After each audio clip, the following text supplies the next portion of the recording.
তীব্র তাপদাহে ভয়াবহ অবস্থা দেশ জুড়ে। ৭৫ বছরের ইতিহাসে এরকম পরিস্থিতি আর হয়নি।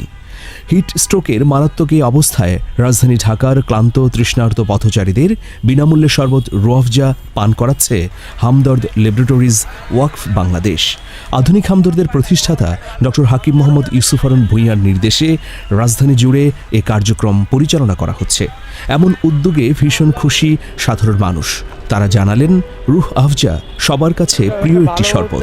প্রচণ্ড গরমে রাস্তায় বেরিয়ে সবার প্রাণ যখন ওষ্ঠাগত, তখন পথচারীদের ডেকে ডেকে শরবত রুয়াফজা পান করাচ্ছে হামদর্দ। এর চেয়ে বড় মানবিক কাজ আর হতে পারে না। বৈজ্ঞানিকভাবে পরীক্ষিত যে নিয়মিত শরবত রুয়াফজা পান করলে শরীরের পানি ও ইলেকট্রোলাইটের ঘাটতি দ্রুত পূরণ হয়। তাছাড়া শরবত রুয়াফজা পান করার মাধ্যমে হিট স্ট্রোক থেকেও রক্ষা পাওয়া যায়। রুয়াফজার কি বলবো, রুয়াফজা তো অনেক আগের পুরানো কোম্পানি, আমরা সেই ছোটোবেলা থেকে খাইতাম। এটা খুব ভালো হচ্ছে, ধন্যবাদ রুয়াফজা কোম্পানিকে, থ্যাংক ইউ। অনেকক্ষণ যাবৎ পিপাসা লাগছিল ভাই, অনেক ভালো লাগছে ভাই, ধন্যবাদ ভাই। রুয়াফজাটা এমনি অনেক মজা আর কি, অনেক আগে থেকে আমরা খাই, কিন্তু রুয়াফজার পক্ষ থেকে যে উদ্যোগটা আসলে এটা